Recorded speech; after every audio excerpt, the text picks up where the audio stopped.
Dear friends, welcome to a personalized episode of Enlighten Me.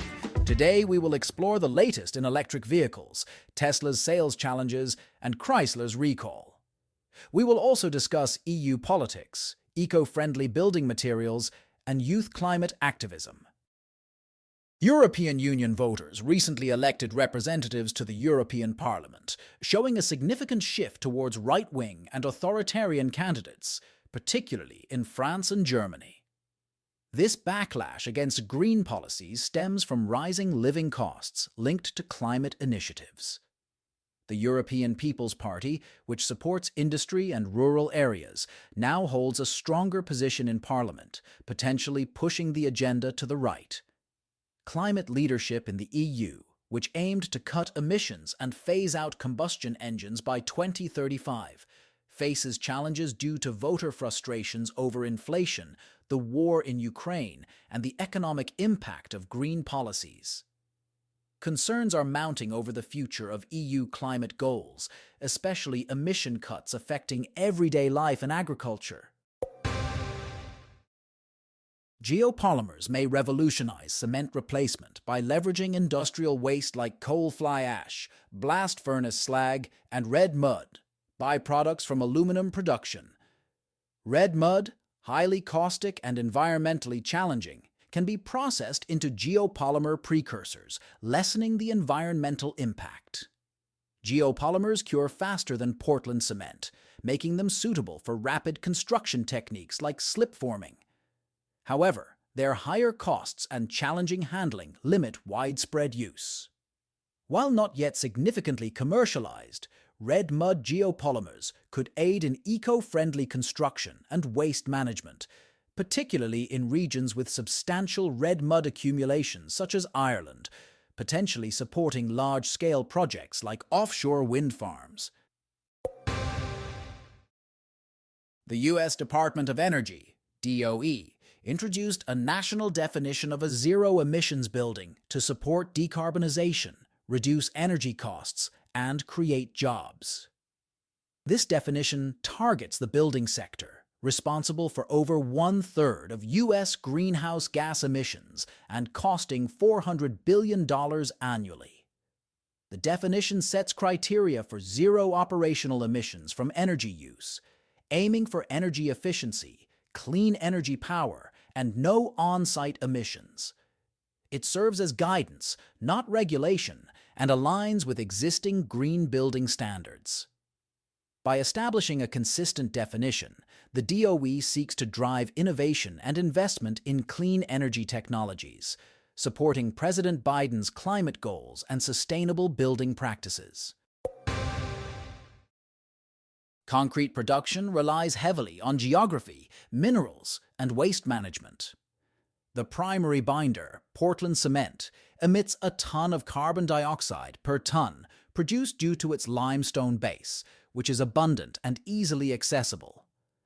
Alternatives like wollastonite and basalt are less efficient and more costly. Limestone remains dominant due to its availability and ease of processing. Supplementary cementitious materials like coal fly ash and blast furnace slag are prevalent but geographically dependent. Emerging alternatives like geopolymers and epoxies, though promising, face cost and regulatory challenges. Aggregates like sand and gravel, often limestone and water, constitute the bulk of concrete, with steel reinforcement adding significant cost. Addressing carbon emissions in concrete production involves balancing costs and exploring alternative materials, with carbon pricing being a significant factor. Now, let's explore youth climate activism. Bill McKibben criticizes various entities, including New York Governor Kathy Hochul for retracting the Manhattan traffic congestion plan, the fossil fuel industry, and universities advocating for natural gas. However, he praises youth climate movements like the Sunrise Movement for their activism, despite their reluctance to endorse President Joe Biden. These youth groups advocate for a Green New Deal and challenge political figures like Joe Manchin.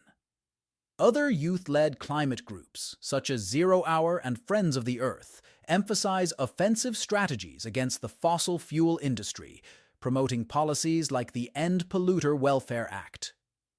These movements aim to redirect taxpayer money away from fossil fuel subsidies and towards sustainable initiatives, highlighting issues of climate justice and economic reform. And now, pivot our discussion towards automotive news.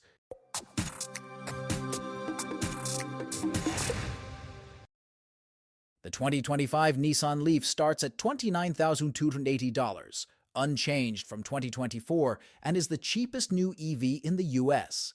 Its base model, the Leaf S, offers a 149-mile range with a 40.00 kWh battery. Upgrading to the SV Plus provides a 212-mile range at $3,730. Competitors include the 2024 Fiat 500e, $34,095, 141 miles, Mini Cooper Electric, $31,895, 110 miles, and Hyundai Kona Electric, $34,050, 200 miles. The Fisker Ocean offers substantial discounts due to financial challenges with the base sport model at $27,437. A new Chevrolet Bolt EV is expected soon, and the upcoming Chevy Equinox EV starts at $34,295. The Leaf remains a budget-friendly EV option, particularly in its base model. Tesla is facing a significant surplus of unsold cars, with reports of vehicles piling up in defunct malls and parking lots near its Gigafactory in Texas. Channel 7 News in Australia highlighted unsold Teslas at the Port of Melbourne, noting that price drops up to $20,000 Australian dollars haven't spurred enough demand. Rani Molla of Sherwood News reports Tesla produced 433,371 cars in Q1, but only delivered 386 at Unsold 10. Satellite imagery shows increasing inventory at Tesla's Gigafactory and other locations. In Germany, Tesla offers a €6,000 environmental bonus to boost sales, but thousands of unsold cars remain. This indicates a shift in consumer sentiment towards electric vehicles, challenging Tesla's optimistic production and sales forecasts. Chrysler is recalling approximately 211,000 vehicles due to a software issue in the ABS control module affecting the ESC system, primarily impacting 2022 models. The recall affects 157,190 Ram, 2,500 HD units, 53,167 Dodge Durangos, and 524 Ram 3500 HD pickups. The software malfunction may disable the ESC system, increasing the risk of a crash and making the vehicles non-compliant with Federal Motor Vehicle Safety Standard 571.126, S5.1.2. A malfunction indicator light will alert drivers. Chrysler will notify dealers and owners in late July and replace the faulty software.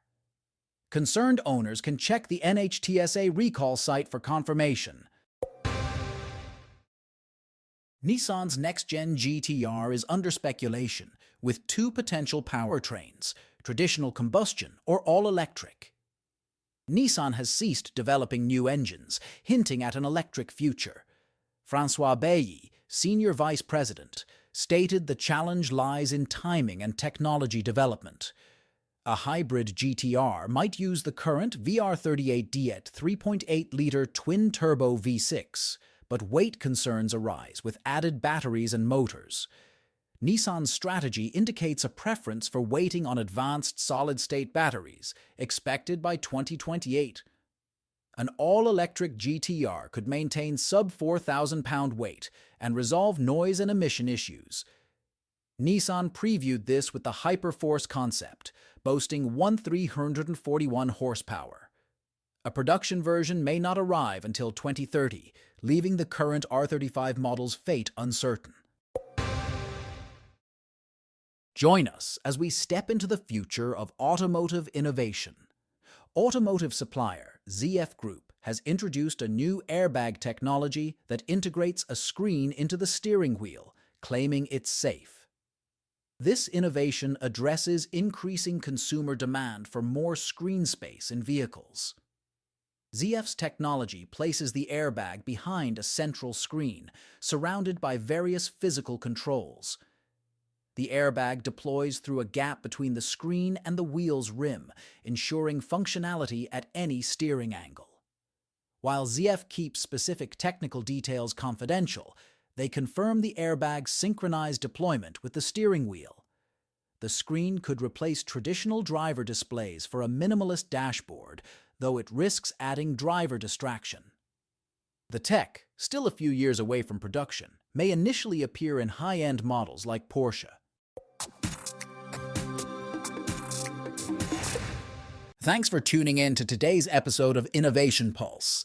If you enjoyed our insights and are eager to learn more, the Enlighten Me app is just a tap away. Expand your knowledge with personalized content on over 20 diverse topics, from crypto to health and beyond, all curated to fit your interests. Download the Enlighten Me app now at the Apple Store or Google Play, or visit the enlightenme.ai website. Stay curious, stay enlightened.